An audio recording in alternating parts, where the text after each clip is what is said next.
Be honest.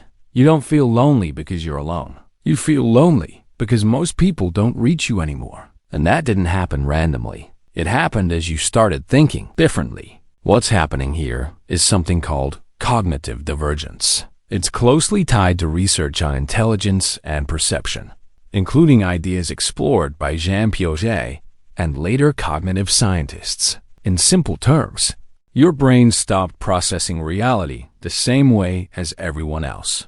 And once that happens, you don't just see more. You start seeing through things. This also connects to something called theory of mind. Your ability to understand what other people are thinking, even when they don't say it. So when someone talks to you, you're not just hearing words. You're reading tone, patterns, intentions. And here's the problem. Most people don't know you can see that. You're in a conversation. They're explaining something confidently, but you already know where it's going. You've seen the pattern before, so you nod. You let them finish. But internally, you checked out minutes ago. This connects to cognitive load theory, which basically means your brain processes more information at once, faster, deeper. But here's the side effect no one talks about. You get bored quicker. Not because you're arrogant, but because your brain reaches conclusions earlier than others. Now combine that with self-awareness theory by Duval and Wickland, which basically means you're constantly aware of yourself. How you think,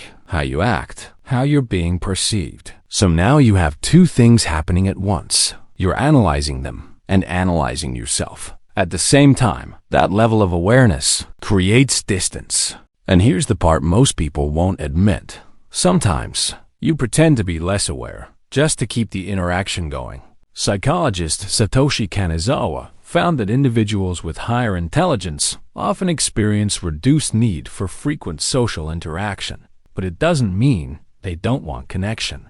It means they want meaningful connection. At the same time, research in behavioral psychology shows that highly intelligent individuals tend to engage in overthinking loops, which means you replay conversations. You analyze what was said, what wasn't said, what it really meant. So even after the interaction ends, your brain doesn't.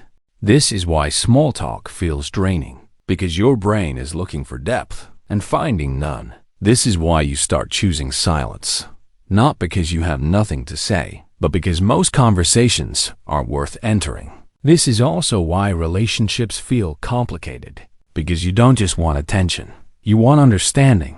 And when you don't get that, you withdraw, quietly. And the more you withdraw, the harder it becomes to explain why. So this was never about being too smart. It's about being out of sync.